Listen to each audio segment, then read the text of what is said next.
Arriving in Diableria, the trio boldly start by heading straight to the leader, a man named Ash Malik. Luckily for Sully, he meets a young man, a friend of his son's, who fast-tracks him to the top. They negotiate trade goods for information before stumbling into a strange discovery. Could it be that Sully's niece and Lark's dream friend is the same person? I guess you're about to find out. This is The Sprouting.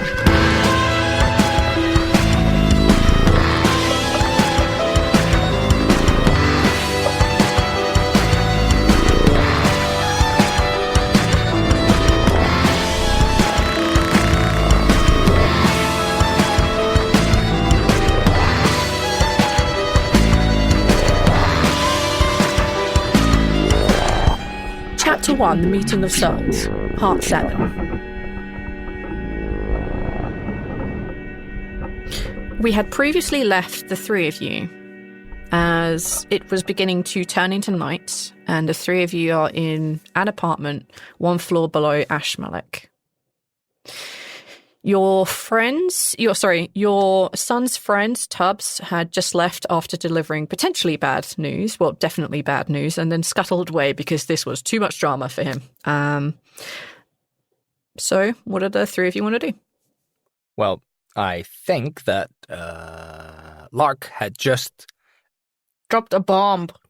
Proclaimed that they know Brithiel. Yes. So I know Bree! So I think we're probably going to have to awkwardly get back into that conversation. Yeah, Brithiel, that's her name. Lark, if this is some kind of joke, I want you to know that this is not at all interesting. I'm not joking. That's what she says her name is. Yeah, but it's a dream. It's just a scary dream. Well, I met Roland in my dream tonight too. Okay, so you dreamed of Roland. He's safe. I know he's safe. This is how I managed to meet up with him when I lose him. He talks to you in your dreams. Well, sometimes when we both don't do our exercise that day. Okay. So let's assume you have magic that lets you speak to people through your dreams. What are the odds? I didn't choose this. I don't think you chose it. I'm more flustered at the idea that you know Brithiel. It seems unlikely, to say the least. I know there's not a lot of people in the cradle, but also Brithiel doesn't do magic. Never did. Would I know if Brithiel has ever expressed that she has done magic? Roll either a history or a persuade check. Who am I persuading? Bree in the past. Okay. Because Bree's always very insistent that this is a dream. She seems to be very cognizant of that idea, and she's always calling you a hallucination or a dream. Good job, she doesn't really open up very often, but when she does, she does. Then I would say it's a persuade thing. Yep, go for it. Yeah. Good job, Bree. Nope, that's a fail. Well, that's a heavy fail. Yep. No, she's never talked about doing any sort of magic or being involved with anything like that at all. I mean, she would have spoken occasionally that she does that she's always moving, that she's you would guess not in a collective from what she describes. And you know that she does travel with people. She does say we more often than I when she's talking about traveling. Okay. Well, I don't know that she does magic. We've never talked about it. And you're saying she's in your dreams? Yeah. That's magic. Normal people don't do that. I don't know. It's just... I can ask her next time I see her if she knows you or where she is. All right, and go ahead. If you see her in your dreams, just ask her what her Uncle Sully got her for her 8th and 9th birthday. Okay. I will ask her. This is a trick question because I didn't get her anything for the 9th, so you can't guess that. Okay. Yeah, Sully seems to be kind of like... Yeah, let's just say Sully looks a little annoyed. All right. I think that's a good point to hold this scene because something is about to come in and interrupt you. And to do that, I need to go to someone else. And we find ourselves in that kind of bar area, that kind of inn area that you guys heard when you came into Diableria. The place that when the door opened, you could hear lots of happy talking, clinking of food, knives and forks, and a little bit of live music strings. And as it happens, the string playing is a guitar and a person sitting on a stool just singing away, kind of not really a drinking song, but more of a folk song. And we see in one corner of this hustle and bustle happening, we find a young man sitting, eating his food. So, Travis, what do you look like and who are you? Hello, everyone. I'm playing Seeker, who some might know as Henri from his younger days. He's a little nervous guy, sort of fidgeting around. He's enjoying his lovely meal of the local special, which is like maybe a deep fried fish with some dried seaweed.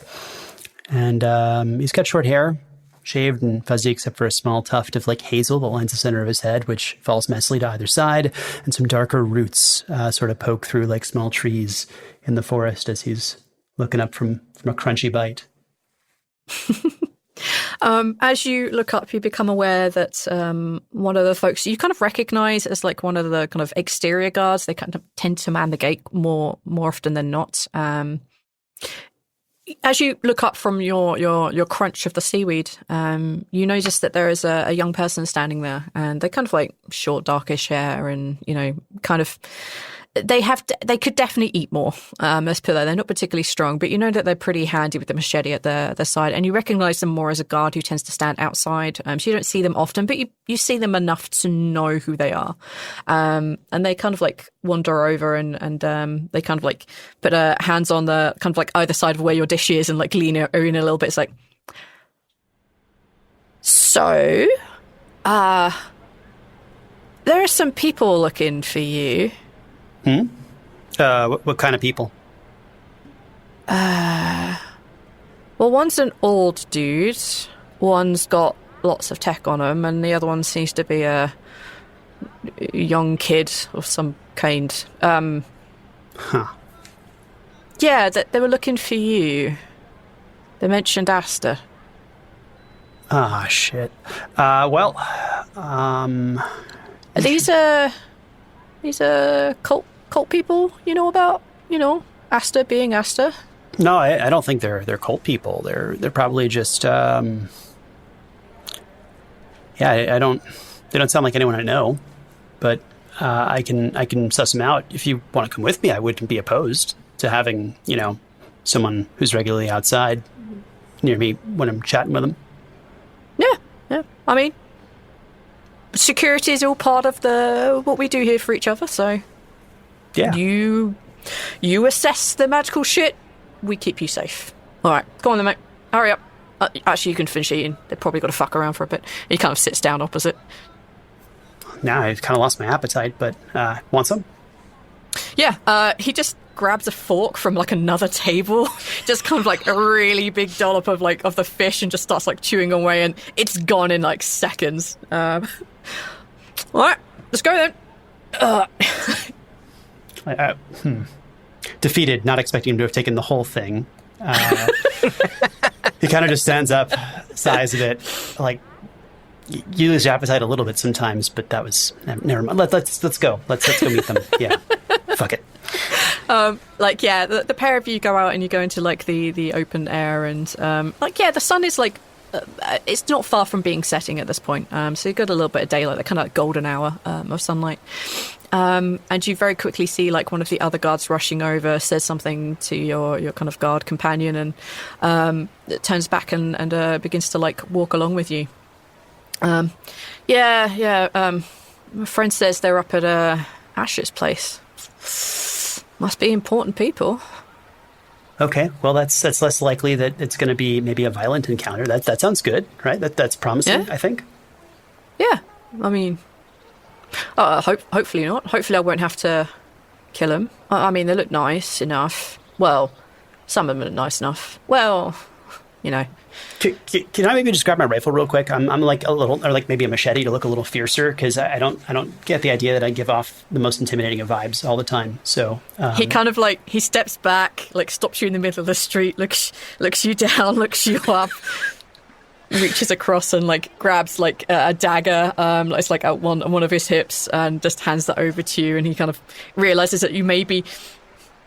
Just stand still and just kind of like attaches it to the side of you, and it's like figures out what hand you are. It's like, yeah, you look a little bit more intimidating. Just don't pull that out if Ash is with them, because you know what Ash is like with weapons. No, that's fine. So he kind of like tries to walk with the machete at his side and like almost stabs himself, like just on the first step. It's like fuck. Okay. All right. Just. Yeah. How about? I'll put the side I here. mean, let's do it. It's fine. I'll be okay. I'll hold it with my right hand, and I'll let go when I get closer. Let's just walk. Let's not talk about this anymore. Okay, fine then. You make your way to one of the apartment buildings. Like many of the buildings are like 4 or 5 stories high, and this particular 5-story high building within like the Diableria it obviously has like some sort of roof garden. It is the government building, and it is where Ash lives, so it would be the nicer of all of them. And it's like, you the pair of you go inside, and you can see that very quickly leaving is Tubbs, who is kind of like the right-hand man of Ash. They're kind of like in their kind of like late 20s, early 30s. They're going prematurely bald, and they already have their scarf and their hat on and their jacket, and they're just leaving, and they just kind of like give the pair of you a wave. They know who you both are. Say hi to the wife. And then, Say hi to the wife and kiddo. Yeah, will do. Poker tomorrow? Yeah, you bet. Great. Wait, and just kind of stops. What are you two doing here? I don't even really know. Some people want to talk with me, and does this machete make me look like tougher, maybe? Oh, mate. Yes, very tough. I willingly fail my insight into his words. I choose to believe. Thanks, man. You're keeping hope alive. Tubbs, when you say that you're here to talk to someone who's upstairs, he stops and says, "There's a guy here. His name's Sully. He's kind of an older looking guy. He's good. He's good people. A bit brash, but he's good people." So. Okay. That makes me feel a lot better, actually. He's playing with his hair. Like, I was kind of nervous about this. Like, so he's not like a freaky cult person or something. No cult, but he's been out there for a while, and he can sometimes be a bit rude. But don't worry about it. He's generally nice people. But he's not like an uncle or something, so I'm fine. Oh man. Yeah, he kind of like looks down and leaves. As he goes, he like points up. He's like, "Yeah, it's the 4th floor. Just got there." Okay, and Seeker will do just that. He'll start his way up toward the 4th floor, a bit more relieved, trying not to stab himself as he goes up the steps with this flipping blade attached to his hip. As you're going up the steps, your companion just grabs the blade, like the non-sharp side, just holds it as you're going up. I thank him. Yeah. All right. Remember, head up, shoulders back. Yeah. No. That's it. There you go. Much better. Do you have any idea what they want? Don't even... No. Huh? Do you know what they want? What? I'll just look tough. That's fine. I'll do that thing. How about you just be yourself? Yeah. Okay. And if there's any fighting to be done, I've got you. I'm here. I'm here for you. Thanks, mate. Let's do this. No worries. And yeah, you approach one of the apartments on the 4th floor. It's really nice in this place. It's much nicer than when you're staying. This is clearly like very, very well looked after. It's still threadbare. It's still the apocalypse, but it's really nice, at least compared to where you are.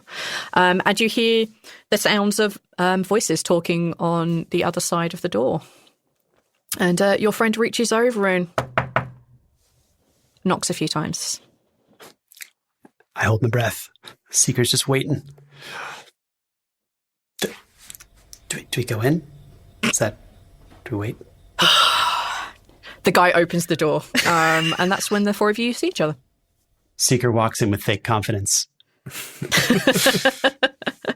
When you walk in, you can see a man, older, like clearly in his like late 50s. He looks very haggard and weather-worn. He's got gray whitish hair and beard, and he looks like annoyed. He's like clearly not having a good time right now. And that's Sully. And he's currently talking to a young kid, mid-teenage years, with blackish hair, short hair, and Asian features. And you can't tell by looking at them if that's a boy or a girl. You just don't know.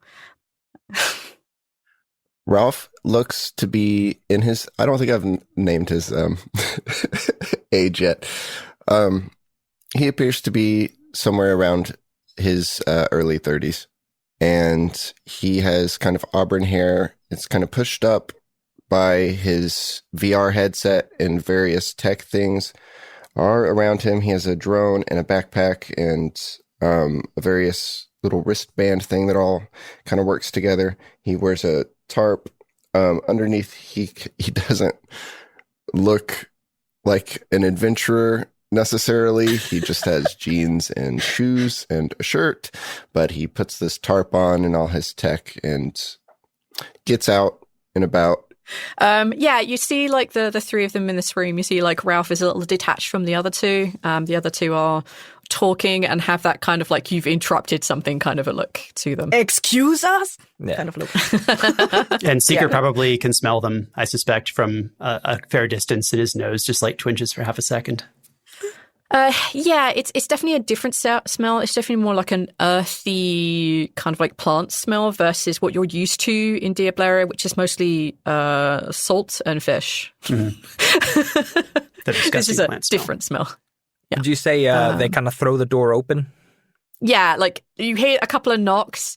You also hear muttering on the other side of the door. And then you probably audibly hear them eye roll as they kind of like throw the door open.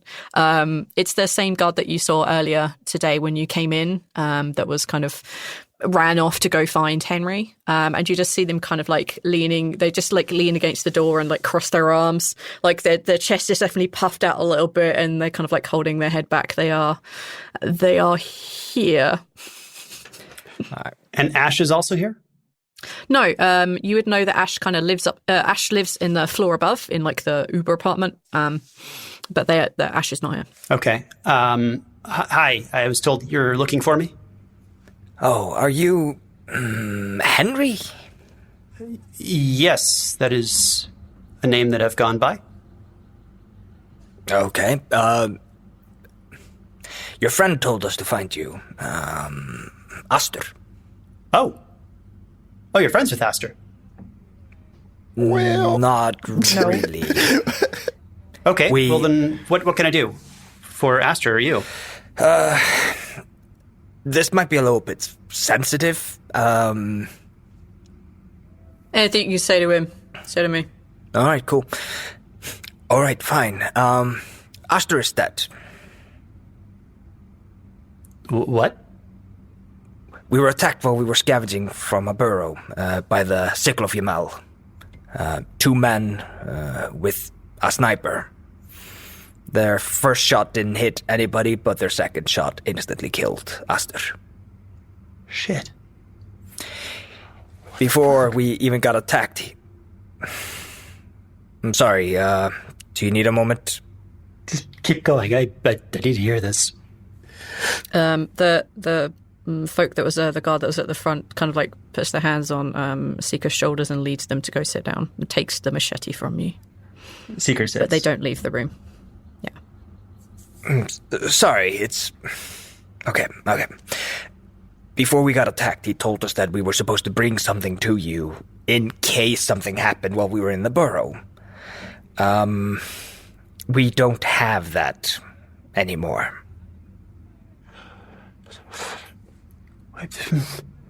What? Why did he trust you? Who are you to him? You definitely see, like, Sully's, like, thinking. He's just like... We weren't really anybody. The four of us, points to the other two, happened to come together knowing that the burrow existed and we all wanted to visit it, all for our own reasons. And Aster was just a person that was in a place.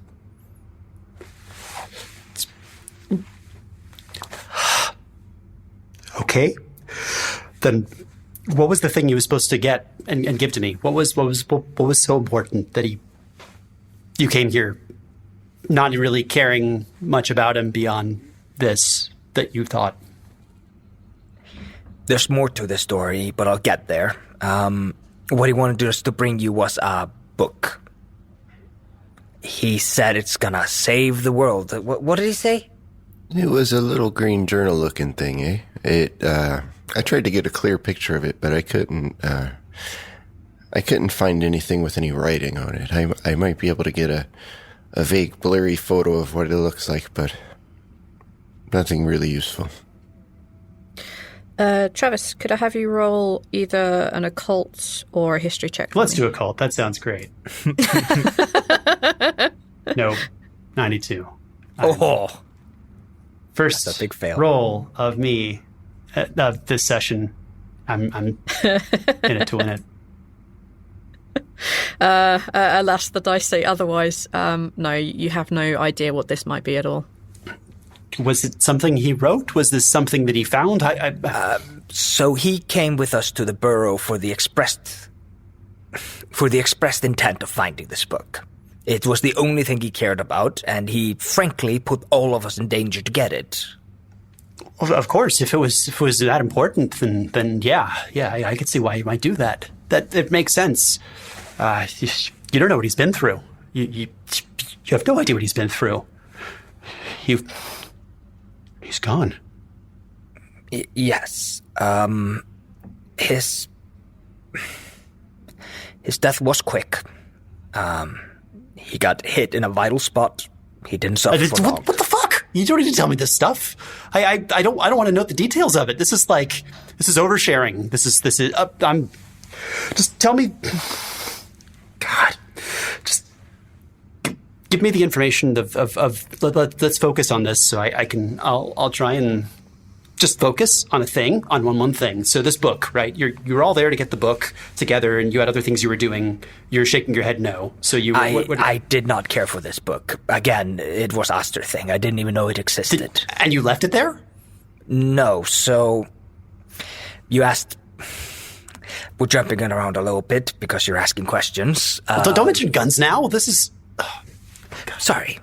Let's. The guard puts his hand on Seeker's shoulder and is like, "You should just let the man talk." Okay. Thanks. Sorry. So what happened after Aster passed away is his skin turned to crystal. Now, Sully is studying Seeker. What's on Seeker's face right now? Because there's something on Travis's. Yeah. Pretty much the exact same expression. Can you describe it for the audience? There's an intensity in his eyes, which is a mixture of perhaps hatred, perhaps curiosity, perhaps fear, all three in one. And you were kind of writhing before, and then you froze, and your eyes stopped moving. Yeah. There was sadness, there were tears, and then all of a sudden, all emotions just kind of replaced with this new emotion. You can absolutely take a psychology check if you want to, Sally. In fact, any of the three of you can, because you're in the room. You're more than welcome to. Nah, Lark is not. So in Lark has no idea. Call of Cthulhu, psychology is basically insight. But that was a terrible failure of 97. Travis, get out of here. You're giving me bad rolls. Oh, wow. You rolled even higher than me. I rolled a 7. Hard success. Hey! Holy shit. Yeah, like, not only is this, like, fear and hatred and just, like, surprise written all across Seeker's face, but also something is either definitely hit a nerve or it's something that he instantly recognizes. Like, this is not the first time he's heard these kind of phrases put together.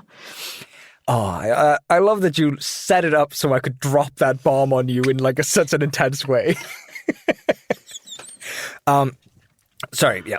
So, after his skin turned to crystal, it infected the ground around him rapidly. He was shot with bullets, regular bullets. Yes. He fell after becoming crystal or before.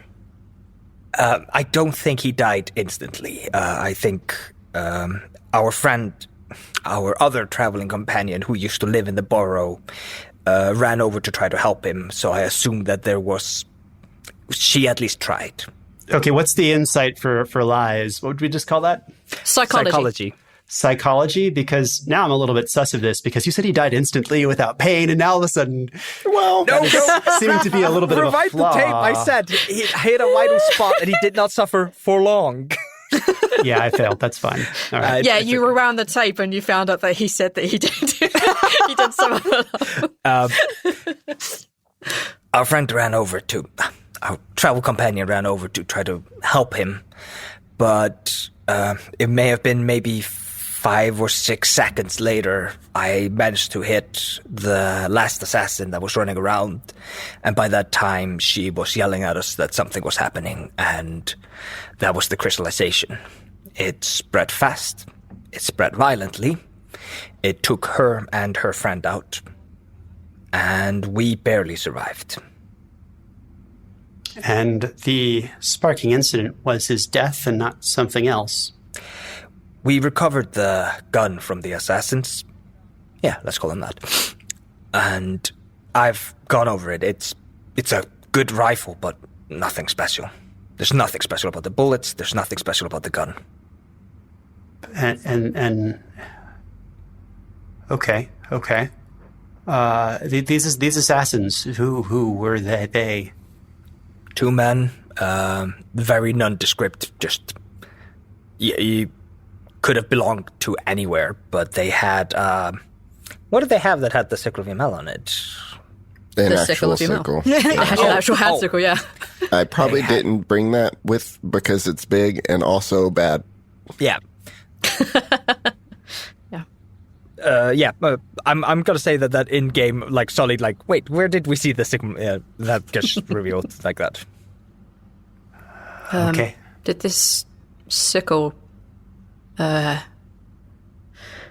it have anything carved in it, like 3 faces or anything? Did it? Yeah. I remember that. Yep. Yeah, I did. I remember the 3 faces. Ralph confirms. Lark starts nodding. Sounds like Aster was taken out by the sickles. They're an assassination cult. Dealt with them a few times. Okay. I'm hearing everything you said, and I'm guessing you ran because of what it took place. Where was the book when you last saw it? In the bag. In the crystal. With Aster. Yeah. When we started it's crystallized? When we started running, Lark actually saw it. Yeah, I was close when he turned to crystal, and I saw while he was turning into crystal, the book remained in his bag, and it didn't turn into crystal. Then we need to get it, obviously.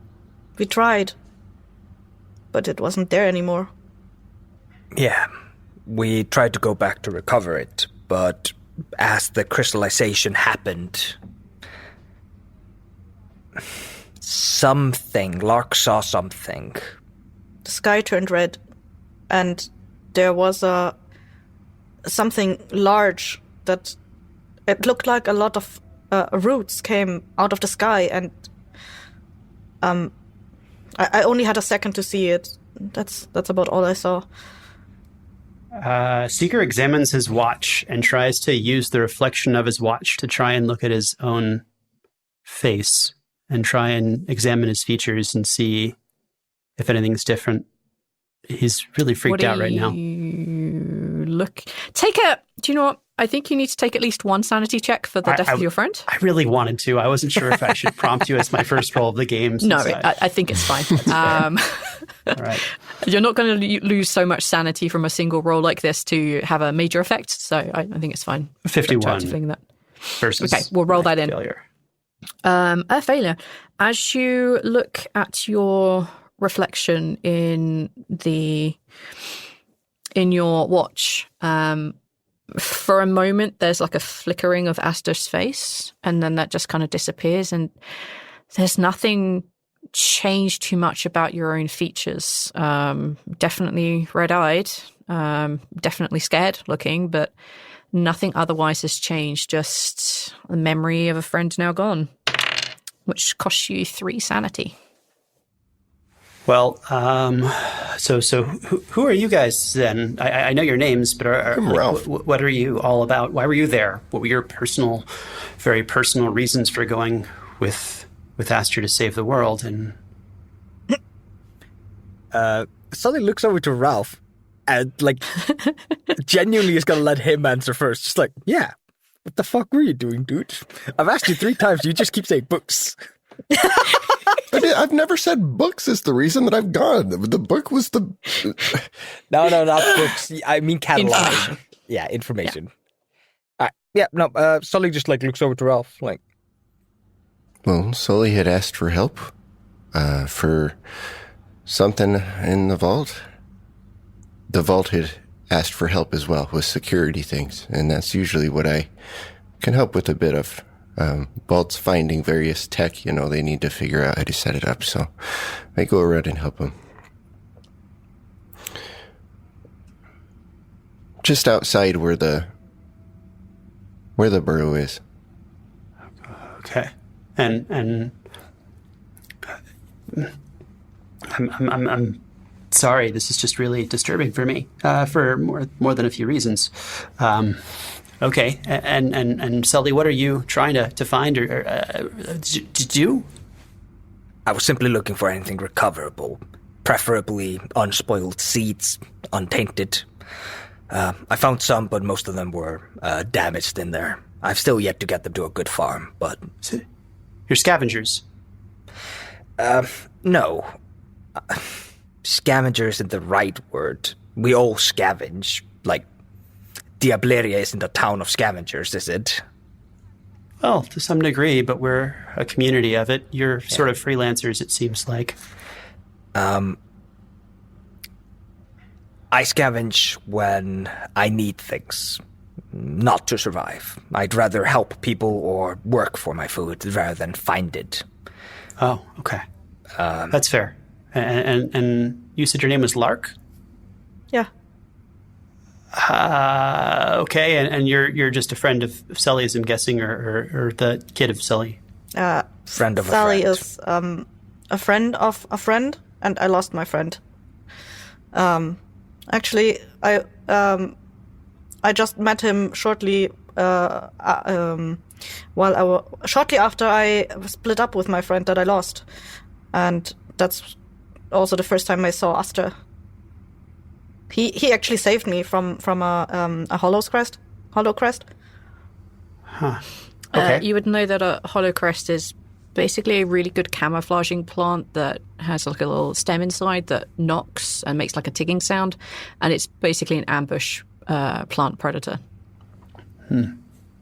So I'm understanding this and how this is all sort of a thing. And how did you guys escape? Did you just run, or what was with the crystal and the red sky and the roots?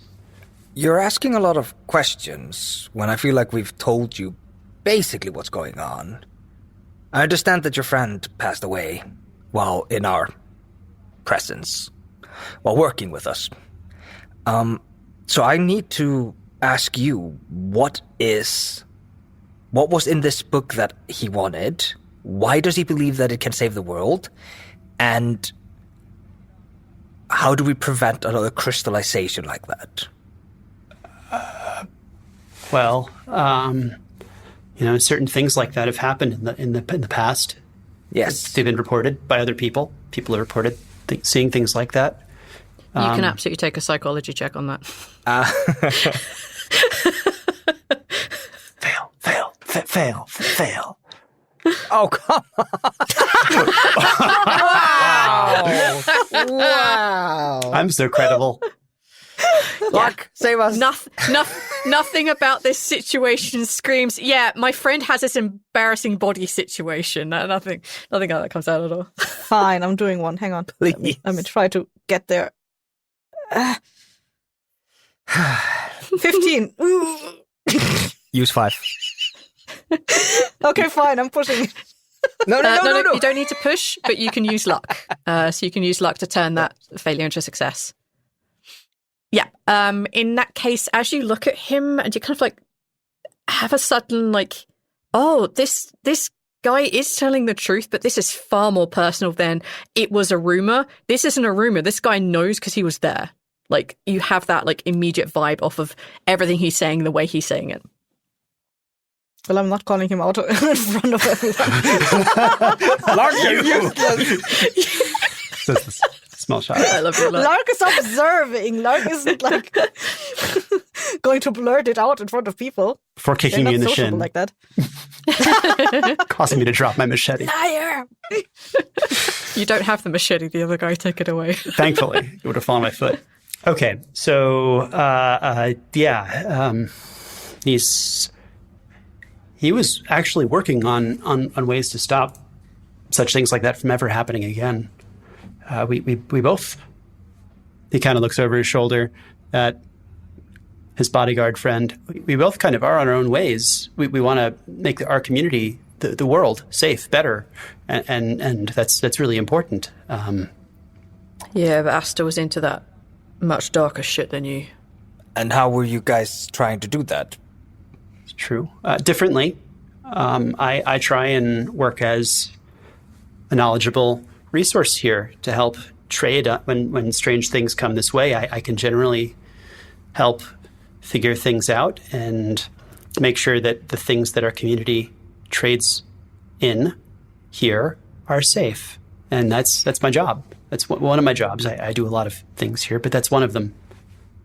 Oh, do you just Pretty good at it. try to keep an eye out for weird things being traded, making sure they don't accidentally get into the town? Yeah. And if there's something really, really important, maybe sending it to Aster's way if it's usable in a way that would be counter to the bad, you know? It's not a bad idea. It's actually kind of clever. Thank you. It's my life. I would like to think that I put some thought into it. Sorry, I'm not trying to diminish. I haven't heard of any of the collectives having people knowledgeable in the weird to try to keep it out of accidentally entering the populace. It's a good step in trying to make some of the bases more safe and less hazardous. Yeah, the collective, you got to learn these things one way or another eventually. So I agree with everything you're saying, and I also would like to counter question again. How did you escape?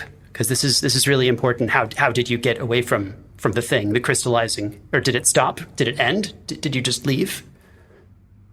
I have to ask for another psychology. The motherfucker's like, how? Like, it's so obvious you know something. But, like, the fact that you can't just accept we ran away as an answer. It's such a tell that you know more.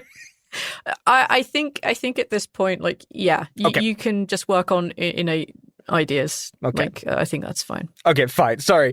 Like, even Aether was sitting here like, no, like, that was the unslickest thing I've ever heard in my life. All right, sorry. Sully kind of gives you a queer eye before he, like... We ran. We ran, and we ran as hard as we could. We left those that were hurt behind because they couldn't run as fast as us. Okay. And it stopped. I don't know why it stopped. Took quite a few acres out with it. It did. Not a small amount of land by any stretch. Seeker nods quietly. And I had heard rumors about crystals. I've had run-ins with crystals before, and I'd always been told that touching them is death. But for some reason, this one wasn't. The tree dogs could get in there. Yes, the squirrels. Squirrels. Could, run onto it. I like tree dogs better. But that's not their name. It's okay, Mark. Okay. Well, the book was there. Is it still there? No. Whatever the thing that Lark described earlier, the red sky, the roots, it... Like, Sonny seems a little bit hesitant. But okay. It seems to have just gone for the crystallized remains of Aster, smashed it and grabbed the book and returned to wherever it came from. Its trail disappeared, not far from the epicenter of where everything was happening. Huh. It moved by magic, very clearly. Well, all right. Would you guys consider going that way for the book? It really could change the world. Aster is not a liar. Not many people know Aster's background, but it was coming from a place of knowledge on such things, and the creepy cult stuff. And I think if Aster thought this could save the world, I also strongly believe that, and will do whatever I can to get the book or whatever it might have contained. Did he give you any other information about it besides just the cover? That it's kind of blurry. Small green journal. Do you know whose journal? I don't think No, he but said. it was alongside all of these kind of things. Rolf will get out a couple of the books and various non-magical journal stuffs that he had collected to document. I think mostly you had picked up books about farming. Yeah. You said there was one, I think you said there was one journal by someone who was in a place long ago, or was that something else entirely? Serafina's book, That- written 200 years ago by a woman from Lien. Yeah, that sounds like it. That's the one. You can pull that together information. You can make that link between that and the Green Book. Yeah. Okay.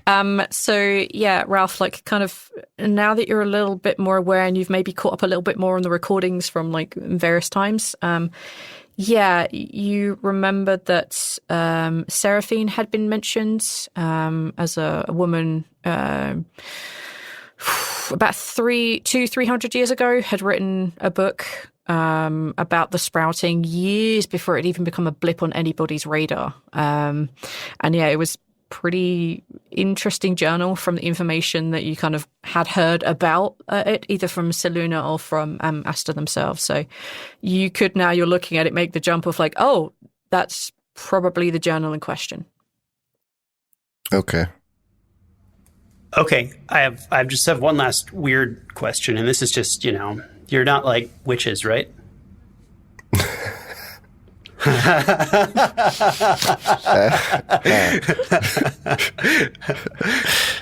No. No. Do you know any kind of maybe nearby? Oh, good question. Not that I'm aware of. Luck just shrugs. Any of the three of you could... definitely... I've never seen magic in my life. I'm definitely going to say that Sully should know where the fucking covens and witches hang out so he can avoid those areas. Yeah, I think so. Yeah, I'll just give that to you. That seems reasonable. Yeah, you know that to the east, probably about 2 or 3 days walk from where you are, there's this kind of mountain that's kind of like in the middle of fuckwit nowhere, and that there is a very difficult path to get up the mountain, but you know that there is a coven of like friendly witches up there that seem to do the best that they can to help and heal people. Like if you are extremely sick and you don't know why, they're like your last shots, your last hope at potentially being saved. So yeah, you know that there's a coven of witches around. Sully like kind of crosses his arms and like, yeah, I know. It's a coven around here. Do you know where they are? Yeah, but you need to be more honest. I've only told the truth, but I can tell you more if you have better questions. No, so you and Aster were clearly doing magic and cults. I don't do magic. No, I don't do the magic. That's not me. Okay. Aster did, and that's why I was kicked out. I'm sorry. Yes. And well, more accurately, Aster did shitty, awful magic, and everyone else here does the good healing magic type. Yeah. Yeah.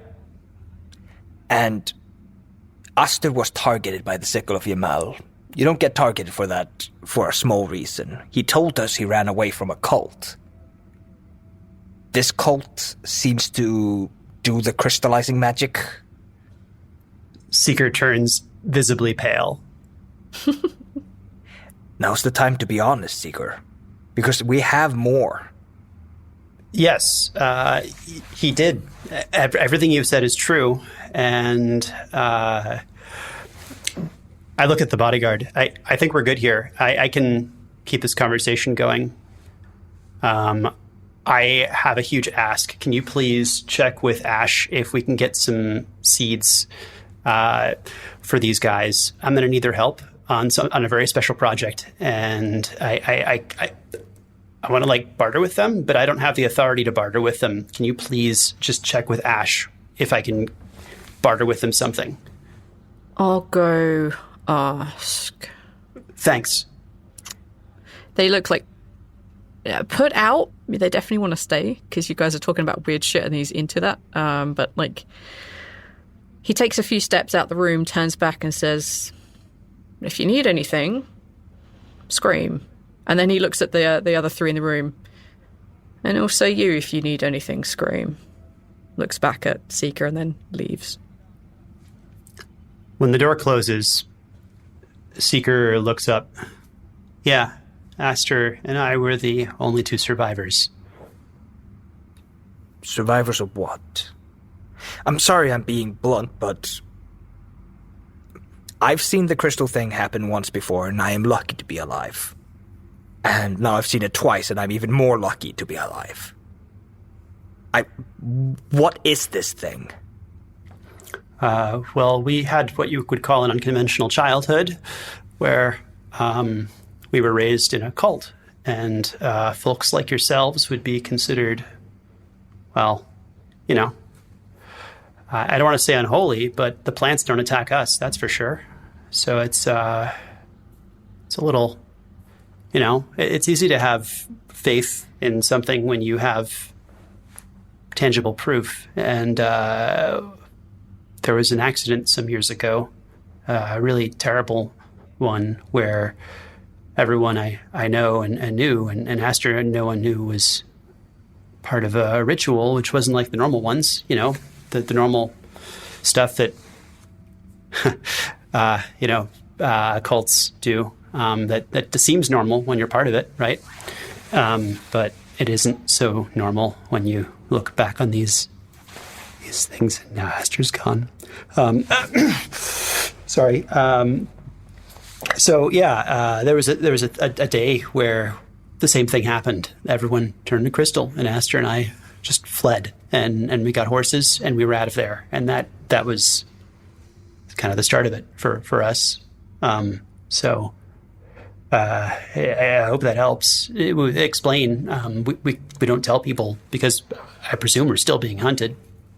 Obviously, we are, and obviously I'm very much now target of this too, potentially, although I'm a little less overt than Aster about my upbringing. Who's hunting you? You said everybody died. I assumed. It could, if there were survivors, I don't think there were, but if there were, they might be, potentially, or maybe another cult, because cults are fucking crazy and I hate them. And we've been making some progress toward stopping that stuff from happening and trying to save the world, right? and just make the world a little better. Sorry, I'm rambly. It's fine. The crystal thing was not an intentional thing, or not something you guys planned to do? No. None of us knew it was happening until it was too late. Or at least Aster and I didn't know, and we were kind of teenagers at the time. But yeah, we sure were surprised. I tell you, it was nothing like what we'd done before, and only those a specific one specific person in charge was particularly knowledgeable of this fact. How old does Seeker look? Henri look to Sully? Mid-20s. Mid-20s. Would it fit that the time Sully saw crystallizing? I mean, you didn't get a particularly good look. But there were people that ran away. There were, but yeah. You could make an educated guess. Mm-hmm. But if you think that you saw youngish people jumping off the roof, I remember the time difference between the two, yep, sounds roughly right. Or looks roughly right. The sickle might be family. I was about to ask what was the name of your cult, but... Yeah. So you're a sickle runaway. Yeah, that's something I really don't like saying too loudly, especially with your security here. Sully bites his lip like, yep, okay, yep, good point. Sorry, I've never met anybody from the Sickle of Yamal. Never. Well, did the book have anything to do with Yamel's blood, potentially? No. You never, saw a book in particular. The rituals when they were run were always done by, 2 or 3 people. And, yeah, you never really saw a book. You never got... your faith was never that far in. Yeah. Aster's was definitely ass end of nowhere in line with that. Took a hard turn when he came out. But yeah, you would never have seen these are the words that we are supposed to repeat, or these are the things. It's just you had done it by rote so often that nobody seemed to need any guidebooks. Oh, yeah. Did the word Yamel or Yamel's blood come up in any conversations with him? No. Not that I remember. Look, this might be difficult, but I didn't record his passing. I was done recording. I thought we were done. But I was recording the going down into the burrow. I already looked for a clear shot of the journal. But if you want to watch the footage... I will, if that's okay. Sure. He goes over and takes a seat where security guard guy just left from. Puts his backpack down. Takes the kind of cuff off of his wrist thing passes it over and also passes over the headset and guides you through very simple how to use the wrist thing is his user interface kind of scrolling device keyboard / thing. So you use that to guide yourself through the video, but he sets up the video for you and you can just skip through it as you want.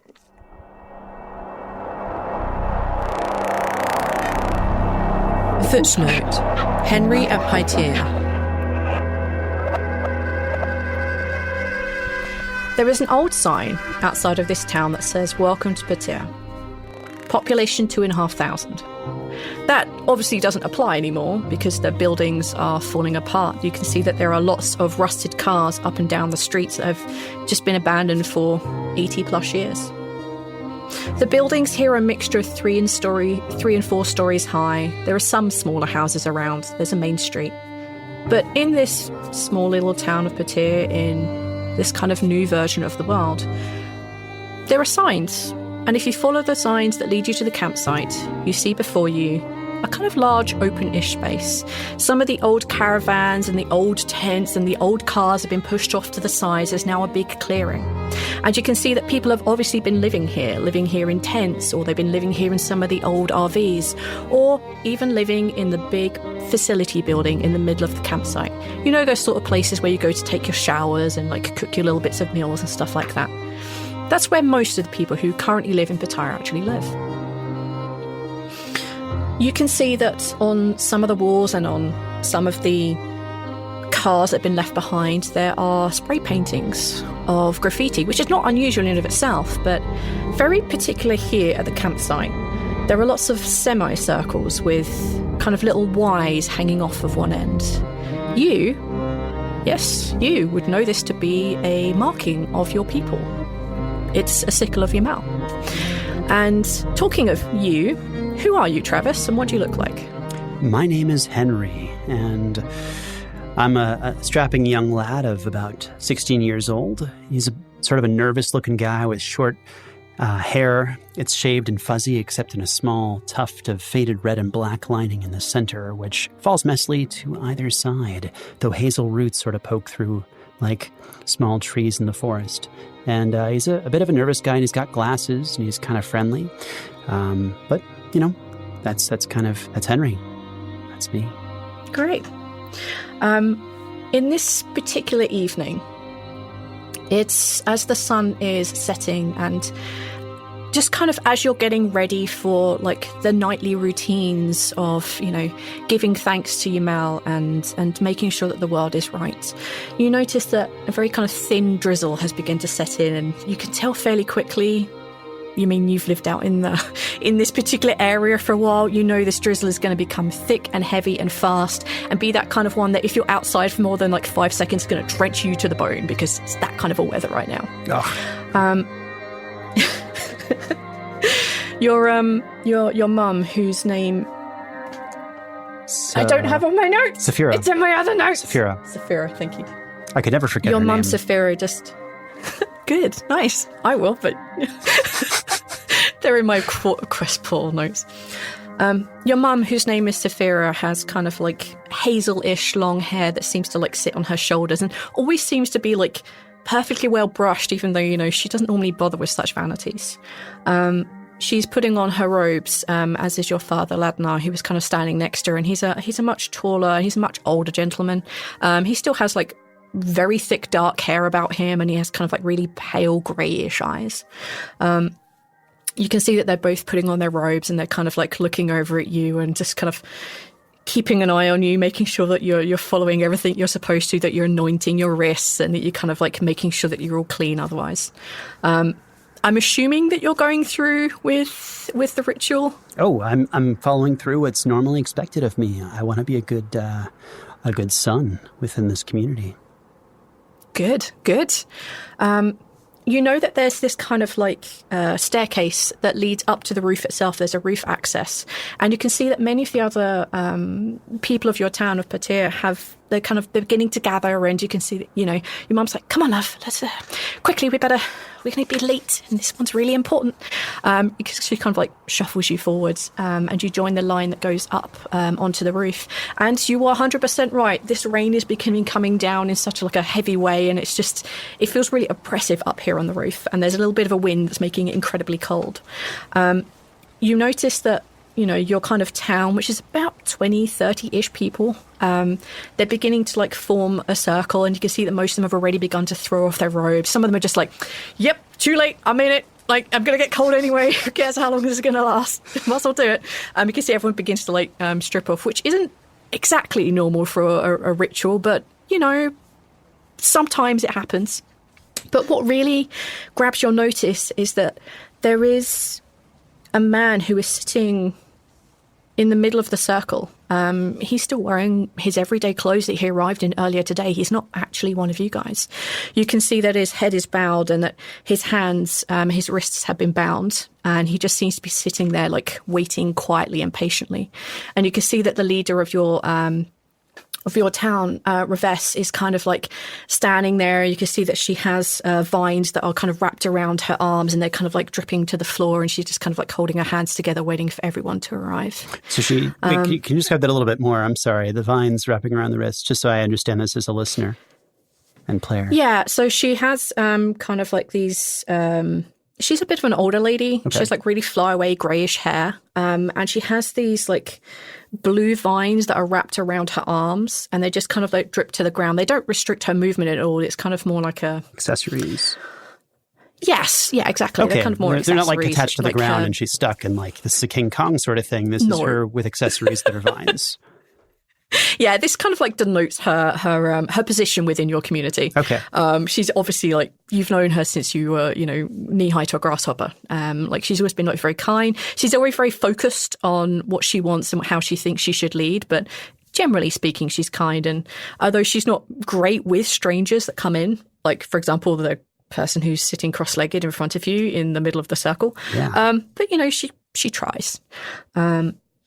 Is there anyone a childhood friend or someone nearby who I might be able to whisper and ask hey, who's the outsider? Yeah. Your parents don't put up with that kind of shit. But yeah, you have a friend who's standing next to you. He always just comes over. He's purposely slowing down or speeding up to catch up with you. And yeah, he's standing next to you. He's already just thrown his robe off. He doesn't ever seem affected too much by the cold. And his name is Aster. Aster, do you know anything about this outsider guy? He looks a little, I don't know, it's kind of interesting, right? Exciting? Yeah, mate, I don't know. I mean, I know that we've been bound in vines and shite, but we see him coming this morning and he didn't look like he belonged here, mate. No, I agree. So he came this morning then? That's when he arrived? Yeah, he came in this morning. I was looking for food. He traded over water and I thought he'd gone, but... What the fuck is going on here? Fuck knows. I don't know. Well, thanks. Well, I'll catch up later. Yeah. And you can see that he kind of sniffs and stands up a little bit taller as you see Reves looking over at you and giving you the squints of oi. Straighten up. Reves, she steps forward and she lifts her hands high, and you can see that the vines are kind of drop down a little bit further and kind of begin to sway in the breeze, almost of their own accord. She lifts her hands to the sky and she looks at each of you in turn, having to turn the full 360 to see each of you as she talks, and she says, "Today, everything we have worked for comes together. Today, our nightly devotions are different. Tonight, we listen to our faith and commit ourselves wholeheartedly to our purpose, to play our part in starting the Abage of Light. We might never see the Promised Land, but the Promised Land will be ushered on in the seeds we plant this night." And you see, the other members around you begin to nod, and they kind of do a little bit of a golf clap, but you can see Aster, who's standing next to you, is he's not looking very comfortable at all. Could I get you to roll a spot hidden for me, please? Sure. I happen to have very little specialty in spotting the hidden, but we'll see. Oh, that's good. 81. On a spot hidden of 25, as you kind of as you're looking at what's going on, you kind of notice across the campground itself, like kind of the opposite side of the building where you are, you think you see something moving around, maybe a person, but like it's probably more likely just going to be a plant that's kind of meandering around, or maybe it was just like a rolling bush. You're not really sure. You thought you saw something, but I mean, that's very generous of you. You're welcome. You see Reves kind of just like clicks in your direction as Aster also looks over, and he kind of like nudges you to like, "You're supposed to be paying attention, mate. Come on." Oh, sorry. Man, it's cold. Thank you very much. She puts her hands on the shoulder of the gentleman who is sitting cross-legged, and he looks up with a little bit of hope in his eyes. As she looks down and stares at him, and she says, "With your long-forgotten name, we call upon you." And everybody else in the circle echoes back, "We call upon you." In the words of the unspeakable language, "We call upon you." We call upon you. Everybody else echoes back. "By the spilt blood of the wicked who walk upon this word, sprouting the words of false idols, we call upon you." We call upon you. Oh, everybody echoes. You can see now that her fingers are digging into his shoulders, and he looks very uncomfortable. You can see that the vines on her wrist are beginning to slither and move of their own accord and begin to slide down around his torso.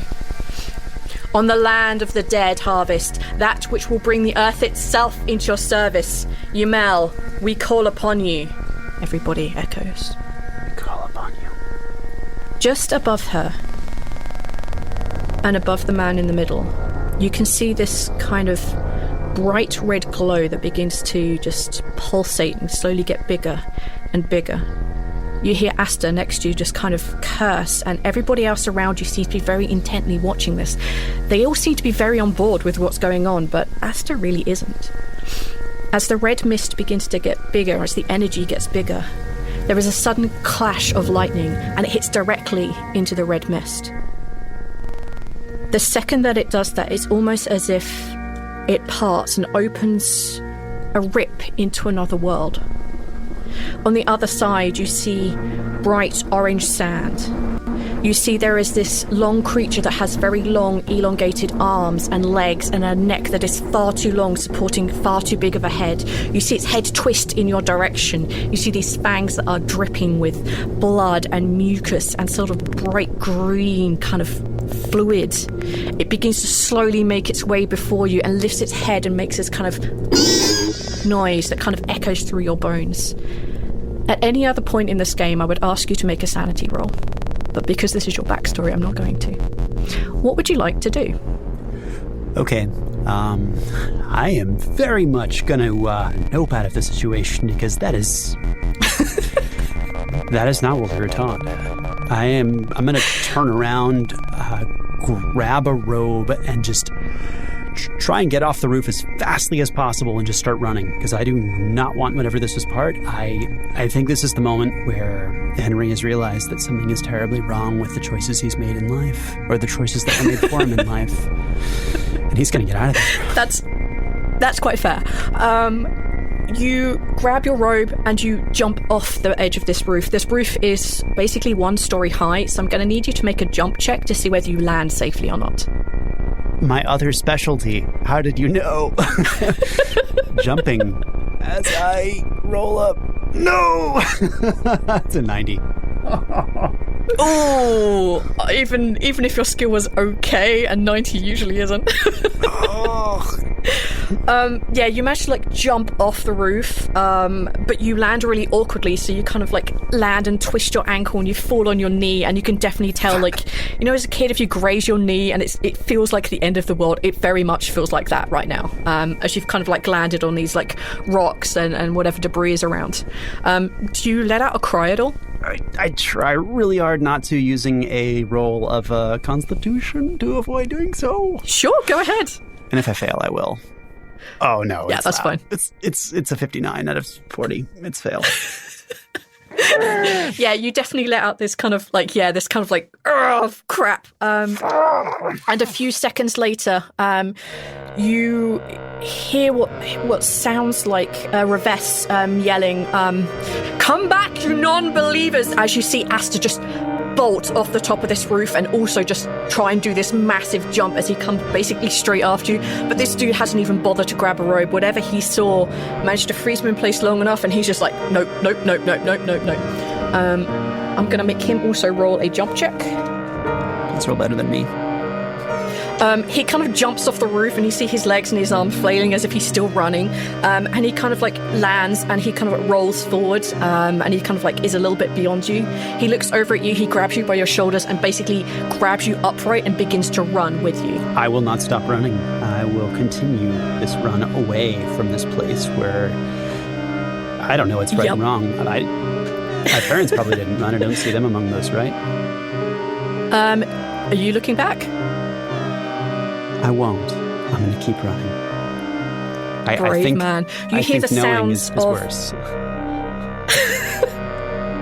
You hear the sounds of 3 more strikes of lightning behind you, and they're very loud. And it sounds like disastrously way more than what 3 bolts of lightning, one after another, should sound like. And you're aware that Aster looks back and he's like, holy shit, the building fell down. And you hear like the sounds of rubble, and you hear the sounds of crashing and breaking, and you hear the sounds of like originally what sounds like a lot of people suddenly screaming and yelling out in pain all at once, but from a far further distance away than you would expect the building right behind you to be. You can hear the sounds of thumps one after another, and then you hear the sounds of cricking and cracking and you know, like if like when ice breaks over a lake, it kind of has that sound to it right behind you.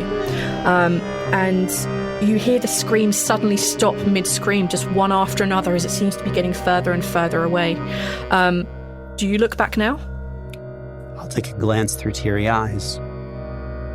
Okay. But still running. Just behind you.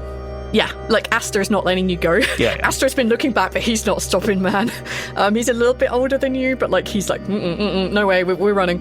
As you look back behind you, you can see that the building that you were standing on, that you've lived most of your life in, has turned transparent, as if almost it's now made of crystal.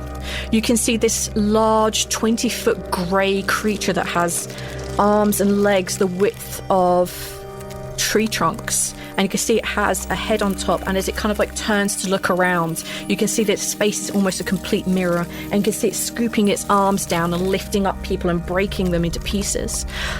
You can see that this kind of like whiteness on the ground that's spreading out, as soon as it touches something that is not supposed to be of the earth, like a car, it begins to slowly transform into some sort of crystal-looking shape, and it seems to be catching up with you.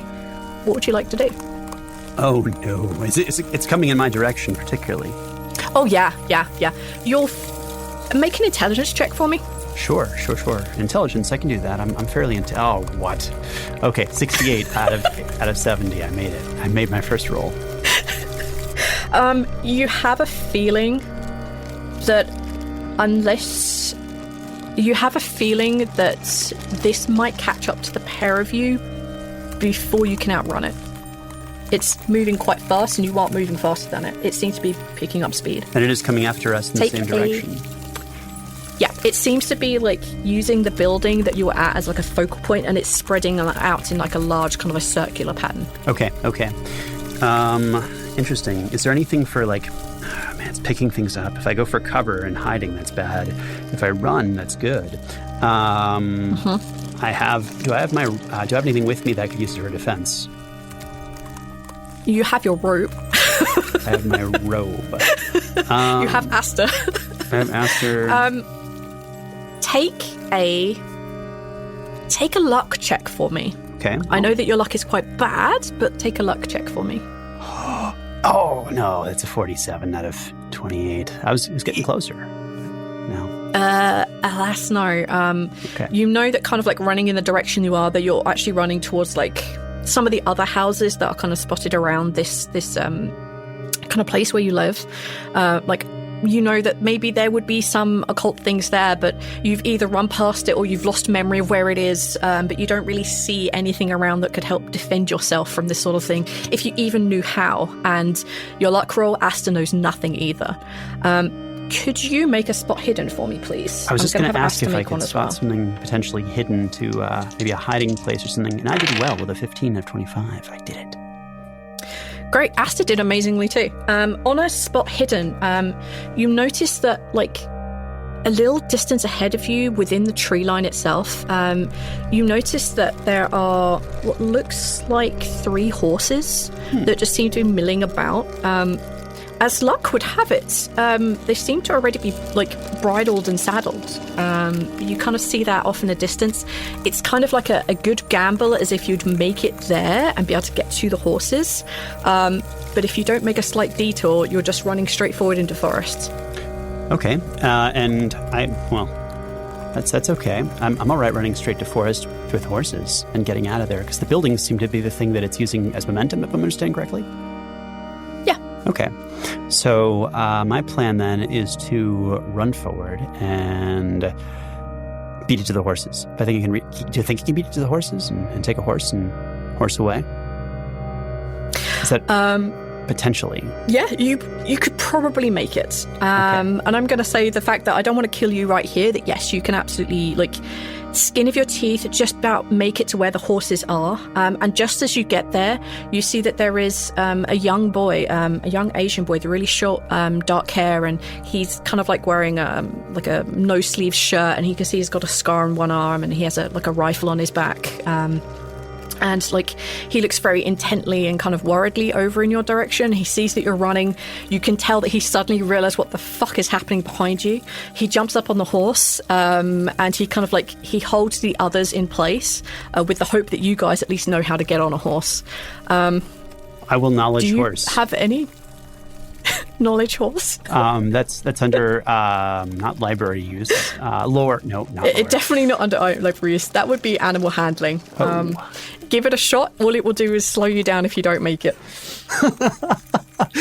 Well, out of a 5, I got a 10. So I'm pretty close. Generous failure. Yeah, you can use 5 points of luck to make that from a failure into a success. I will do that. I have knocked my luck down, and I have officially succeeded in a check that had a 95% chance of failure.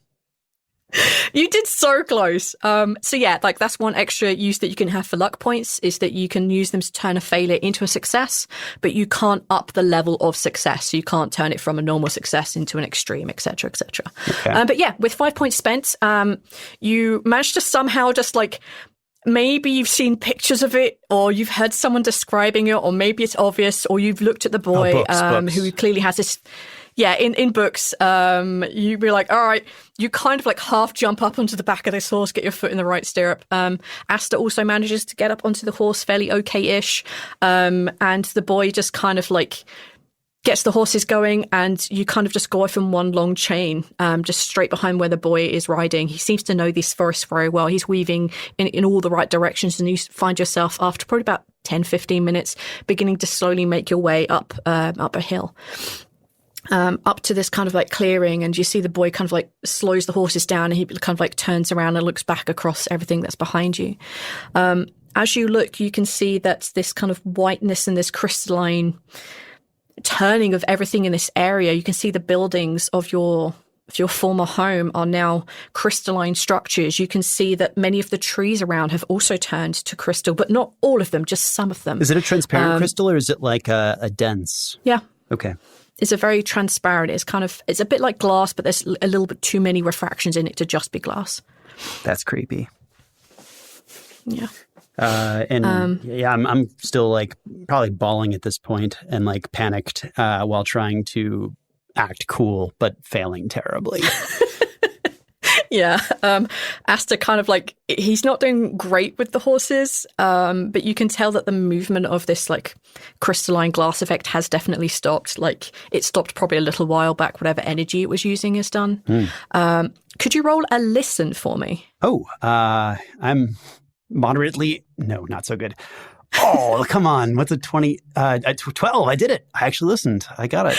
That's insane.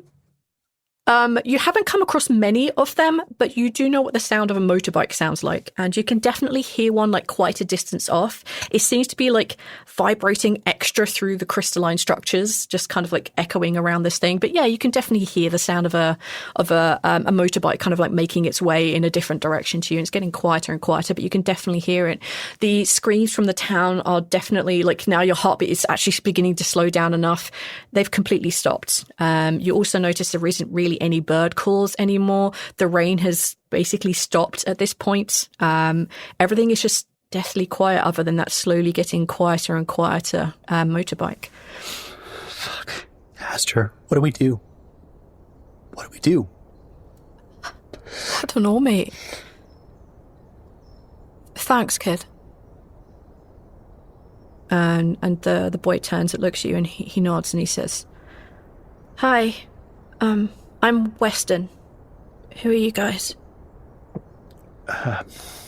I'm Henri. This is Aster. Thank you. Sorry.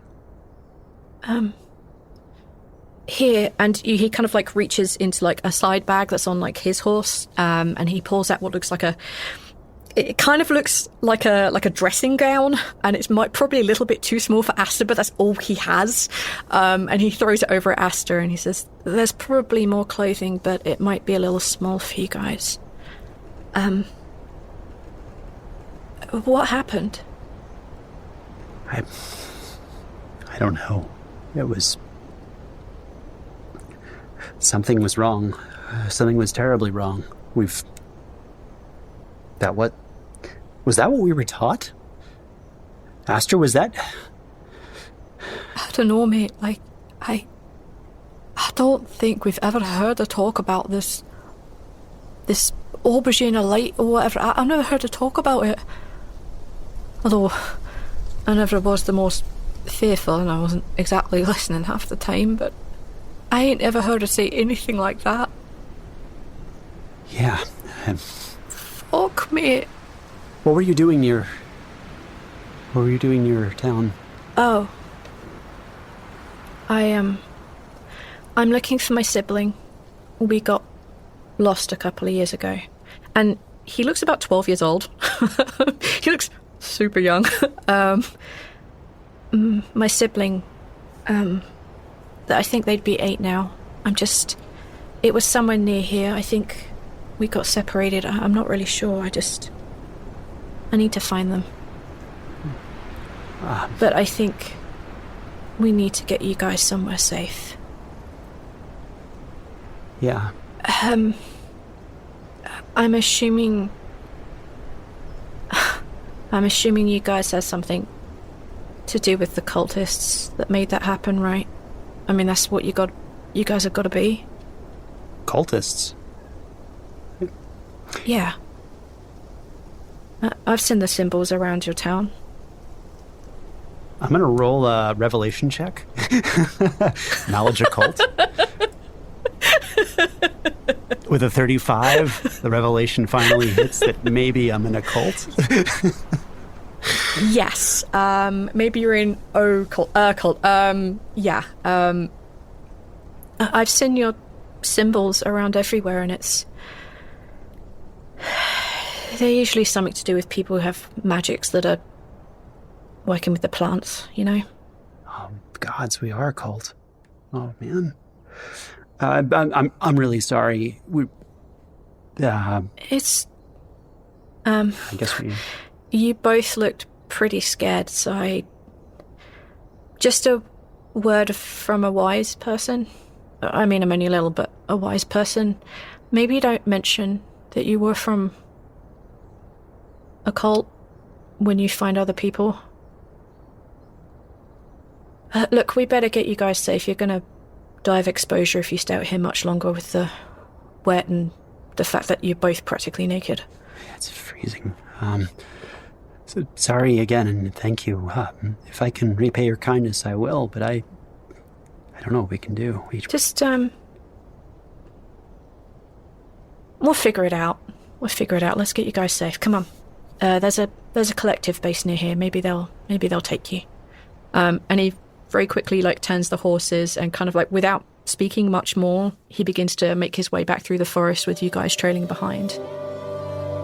Hey everybody, it's Travis. Thank you so much for listening to this episode of The Sprouting. It is amazing and it's been a lot of fun to make. And we'd like to ask you guys if you have a chance to review and rate this episode and the show in general, because we would love it and we'd appreciate hearing your thoughts. So today we've got some special thanks to some patrons.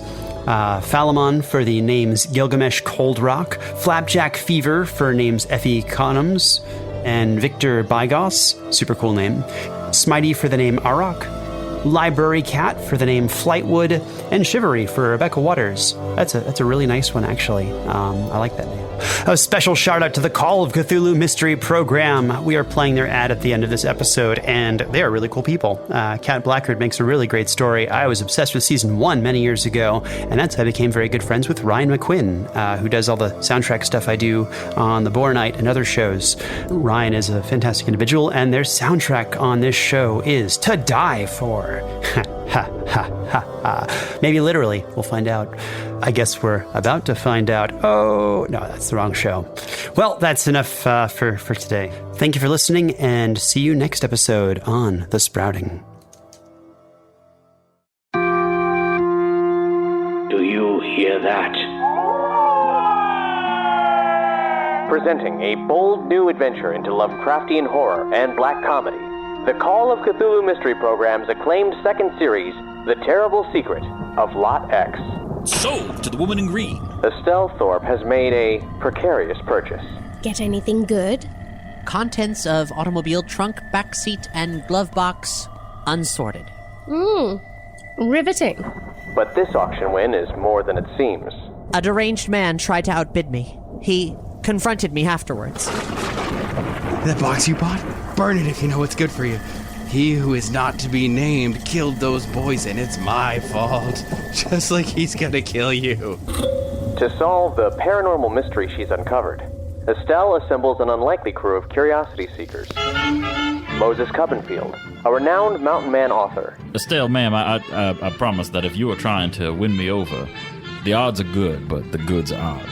Cherry Featherbottom, a flapper who's more than she seems. I'm gonna just be upstairs cleaning my gun. Who are you, my dad? Oswald Sinclair, Hobo King. That's not jam. That is definitely the opposite of jam. That is people jam. Anjana Ramakrishnan, Estelle's partner in a cult adventure. You summoned a demon, and you don't remember it, darling. No firearms. Not right now. And Kenneth Rogers, a notorious gambler. I can play cards any old day, but chicken lunch at Thorpe Manor? That sounds like a mighty fine time, I tell you what. Together, they encounter monsters above and below, and an unholy conspiracy that threatens to shred their sanity to tatters. This is startling and strange, but darling, we might be onto something here. This is why we came to Arkham after all. Not for murderous grave robbers and disappearing children.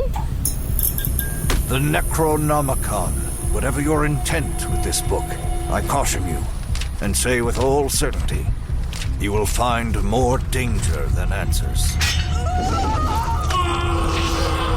You brought me back.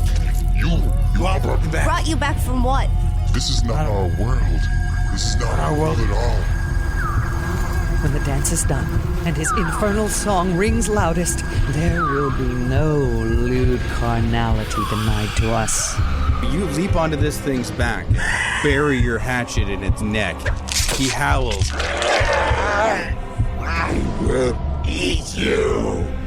Dear Lord, what happened to you? It's take too long to explain. We got to get to the hospital. I'll tell you what, right now, we can't go to the police with this. Yeah, I expect you're right. They'll put us in the sanitarium. The air gives way to the crushing depths.